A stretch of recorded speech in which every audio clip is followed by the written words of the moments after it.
The Tour de France is the biggest cycling race in the world and has produced some legendary riders over the years. I am not one of these legendary riders, but last summer, for reasons still unclear to me, I agreed to cycle 300 kilometres across France. I borrowed my mum's road bike, fitted it with cheap panniers, and caught a 3 a.m. ferry to France with my mates. This is how that went.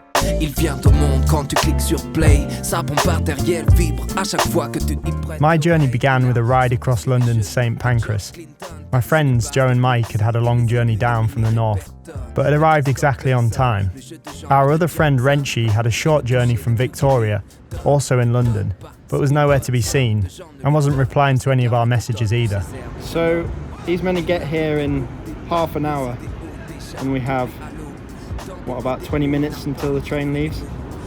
31 minutes. 31 So we waited and waited at the gates, but still no sign of him. So with 2 minutes to spare, we jumped onto a busy train, hoping that we'd manage to rendezvous with Renchi in Dover.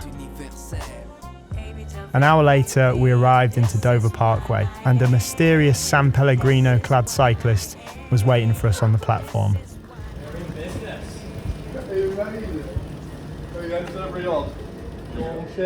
Having reunited with Renchi, we were in high spirits, and nothing could stop us. Is what I would have said if the bungee cord on Renchi's bag hadn't snapped when going over a bump and wrapped itself around his wheel. This was the first mechanic stop of the journey, but it would definitely not be our last. Maybe that bungee was holding it together.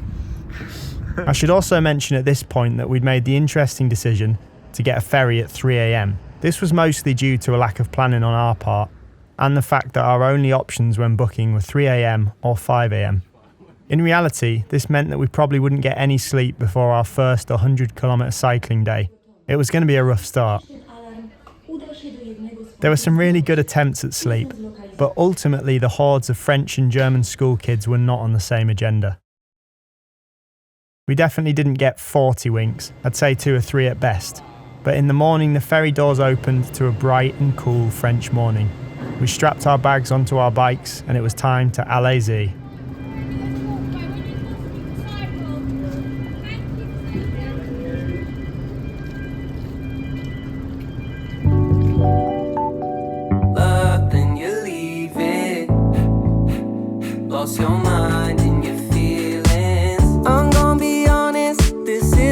It was really quiet on the roads, probably because it was 5 a.m, so we made really quick progress through the north of France. Now I can tell we're stuck in something bad. We thought this moment could last, In this section we'd be cycling from Dunkirk to Lille, where the Grand Départ would be taking place. We were told by Chief Route Planner Joe that this would be about a 80-kilometre cycle. More on that later, but it obviously didn't end up being that distance.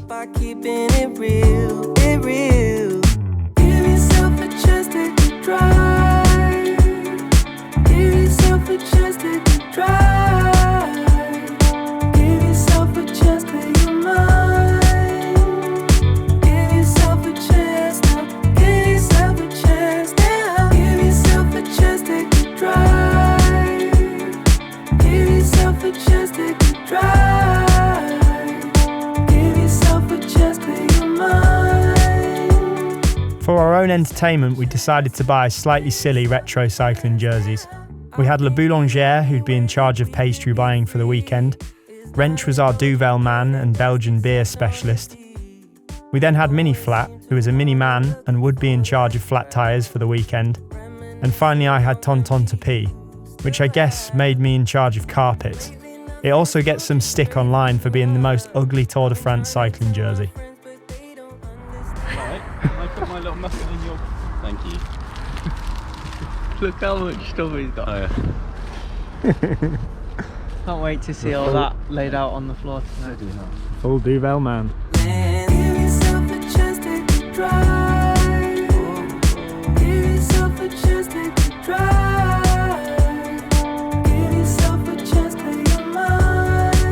Hello sports fans.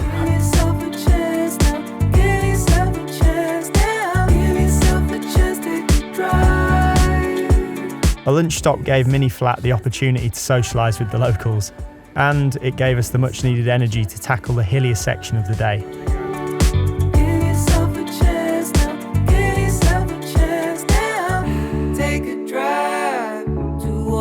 life that you want. We'll be fine. Something between us is wrong. I know that As we'd now joined onto the Tour de France route, we were starting to see more and more people set up at the side of the road, ready to watch the tour come through.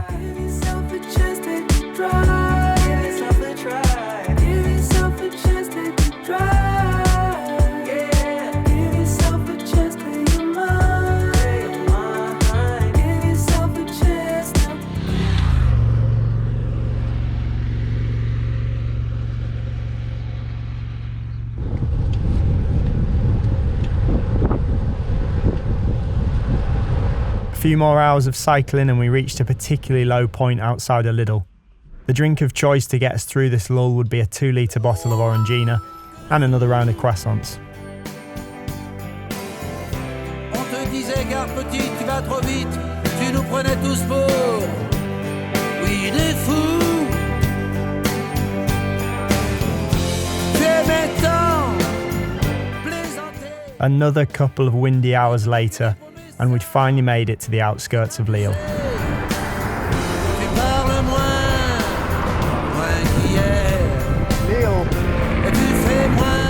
The journey, which was meant to be 80 kilometres, actually ended up being about 113 kilometres. A massive day considering the lack of sleep, lack of preparation, and abundance of Gina.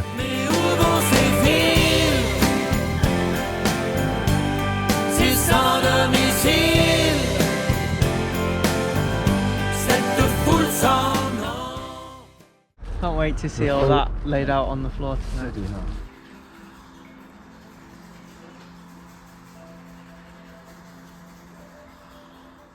We'd woken up to a beautiful day in Lille, and both figuratively and literally, our cup runneth over. The plan for the day was to accumulate as many freebies as possible at the parade. Then we'd watch the Grand Départ, followed by the final sprint finish into Lille.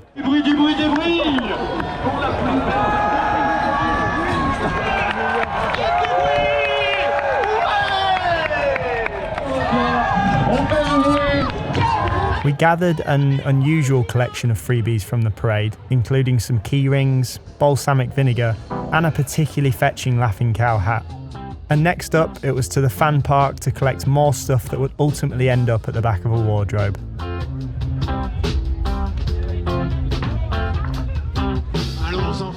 Then the big moment had come. The boys were lycraed up and ready to race 15 grand bikes around the French countryside.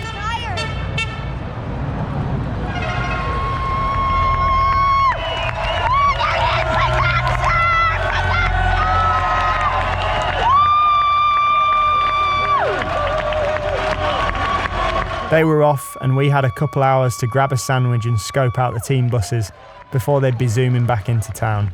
From the season 2 on Netflix, they said they had 60 million. Do a little something. Yeah. Moving at more than 3 times the speed we'd cycled at, the peloton returned into Lille.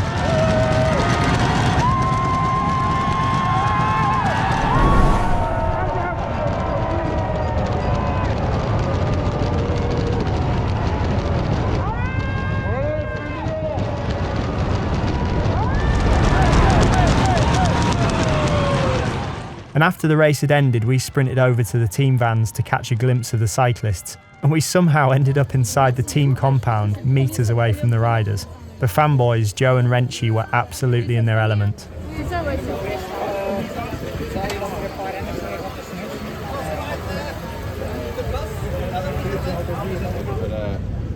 don't even flag them, I know you flag and everything,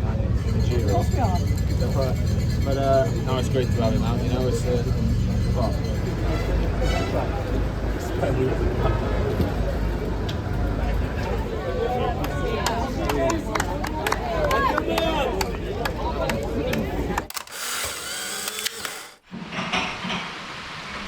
It had rained heavily all night, and in the morning we had a few nice surprises waiting for us. Luckily, we had Mini Flat on board for a speedy fix, but it seemed that the slight weather problem wouldn't resolve so easily. As the French would say, il pleure comme une vache qui pisse. Setting out on stage 2, already soaked, and it's been literally 2 minutes. So wet. So wet. Everything we own is going to be wet. Let's have it. Toute la pluie tombe sur moi. Et comme pour quelqu'un dont les souliers sont trop étroits, tout va de guingois, car toute la pluie tombe sur moi de tous les toits, à chaque instant. Right then, how much fun are we having? 9. 9? 7. These are higher than expected. Whitmore, how much fun are you having? Out of 10? Oh. What were you going to say? I was going to say 2. No, I'm actually having an alright time. High score winds. Just a bit of water. It's in Dolby. Yeah, but sometimes it's lower score winds, is it not? Click up here for the Dolby video. Toujours sorti avec le sourire. Toute la pluie tombe sur moi.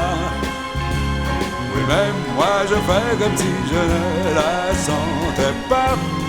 Je ne bronche pas, car j'ai le moral et je me dis qu'après la pluie.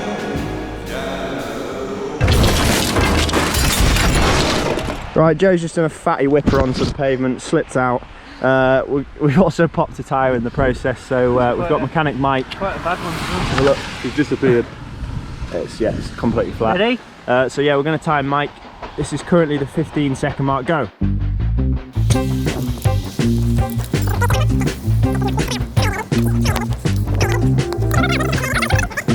Whitmore, how are you doing after that fatty whipper? Not bad at all, to be fair. It's pretty steady landing. Yeah. We got a fast little chicane through here. As he came around this corner, the bike slipped out from under him, straight onto the left side of his body. Took it like a champ. The bike did not.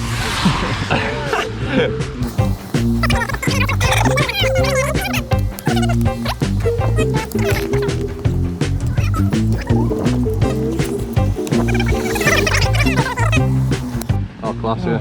Just broken it. Feel that bad, mate. I can't get it off.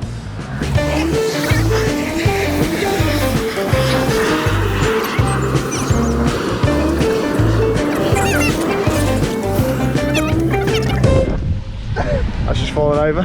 It's bloody windy. Yeah. Oh. Yeah, you're gonna have to lift from the bottom. Just lay it down. Lay it down, lad. Yeah, it's gonna blow over again, isn't it? There we go.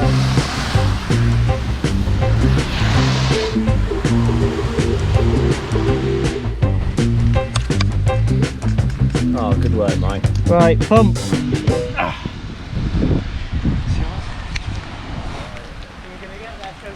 Watch the race. Soaking wet. And then stay soaking wet. Good work, Mike. Thanks, Holly. We're back on. Morale. Let's get on the road, man. Yeah, dude.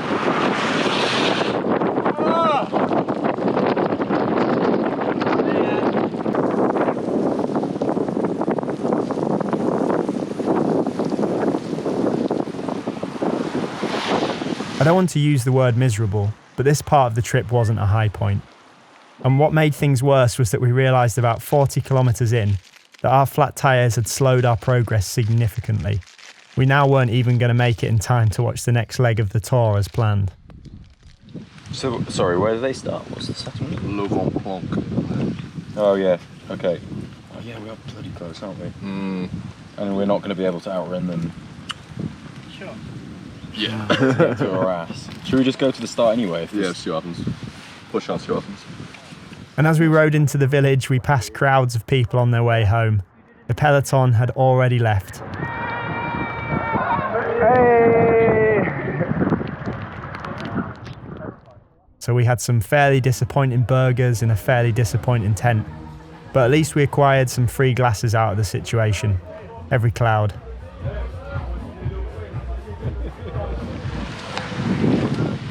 So we've just stopped for a burger, but now we're back on the bikes. It's raining more than it was before, and we've had to put wet coats back on. So yeah, we just got to make it to the end and then dry off and have a beer, I think. Let's go.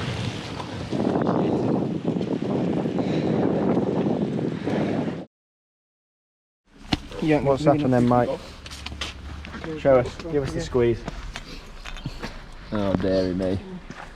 It's not a very good tyre, that. And I thought you could go around the corner with clipping pedals really quick in the wet. I did nail something like a while later and it made quite a nasty sound. I sort of washed it off. Look in there. Not too happy. Oh dear. Shelled up, lad. Yeah, it's not looking too hot. Pump and Why is he groaning while looking at the map? He was probably groaning as we still had miles left to cycle. But before too long, the weather finally began to clear. And things were maybe, just maybe, starting to feel pleasant again.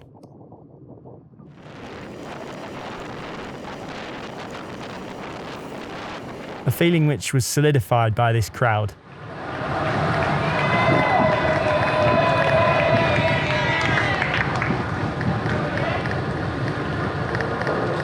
And on days like these, you have to take all the fun you can get.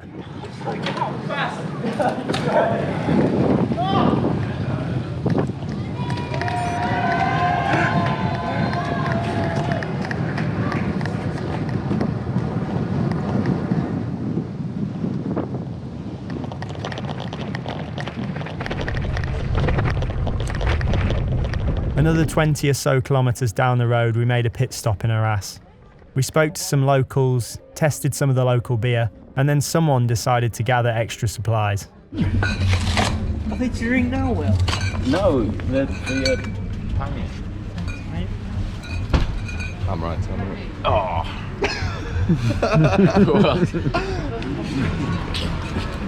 You've got lots of excess room in there, Mike. Thanks for buying more weight in my bag. You've got to take one. We're never getting up at 6. I'm going to go on my own, I think. I'm going to go on my own. Are you happy now? Yeah, no, fine. Good. All good. Gotta be an early birdie if you want that wine. Gotta get your feathers dirty, you can't wait your turn. Gotta get the drum like a pretty birdie, and the track will burn. Gotta win your feet in the Darwin Derby, that's your big gun sign. Once we were back on the road, spirits were at an all-time high. I'll let you guess why.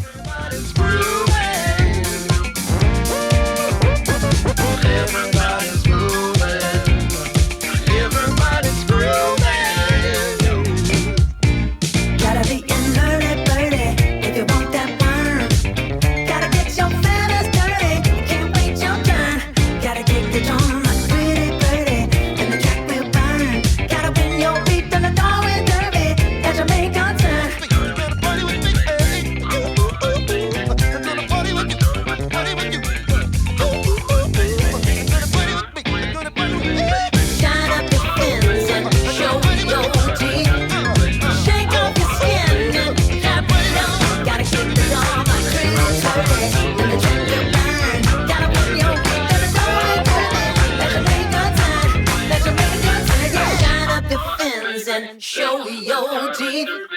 Shake off your skin and clap your feet. Open your wings and start to fly. It's a beautiful day to be alive. All right. We'd made it to the village of Lens, an ex-mining town with a slightly tired-out aura, and we were very tired-out boys.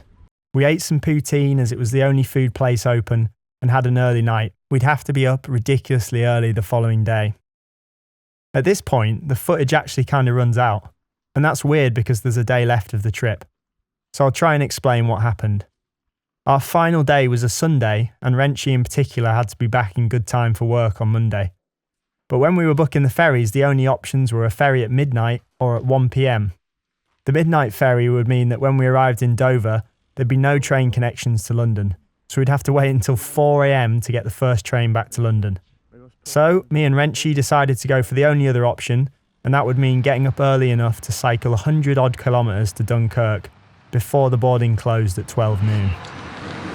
Good morning, sports fans. We find us on the final day of the excursion. It's taken us 250 kilometres so far. Another 87 to go. Easy. Days. We'll be there by lunchtime, I reckon. This resulted in what can only be explained as a painful morning. It rained the whole time, there was a strong headwind, and it was so miserable that I only filmed a couple of clips in the morning as we left. Then it was camera away, heads down, fight with the wind, try and make it to the ferry. The route also mostly took us on gravelly canal towpaths and long forgotten side roads, and I was on a road bike with road tyres. Finally, when we got near to Dunkirk, Google Maps took us down a road that then became a dirt track, which then became a building site, and then the road just ended. This resulted in a big loop, maybe an extra 5 miles or so to get back onto the right path. Miraculously, we made it in time. But the worst part of this was that Joe and Mike decided to stay on the midnight ferry. Their journey was sedate, enjoyable, the sun came out, and Mike even said it was his favourite day of the trip. They also managed to catch the third stage of the tour in Dunkirk before jumping on the ferry at 8 PM. Apparently there were no qualms with them taking a ferry 4 hours earlier. But at least me and Wrenchy made it back to the UK nice and early, so we had more time to sit and regret our bad decisions. Overall, it ended up being a 302-kilometre trip with minimal sleep, plenty of flat tyres, and plenty of Gina. It was an awesome trip, and I'd recommend it to anyone who's even remotely interested in cycling. If you enjoyed this video and want to see other adventures with the same group, click down here. Otherwise, cheers for watching. I'm Ollie, and this video is over.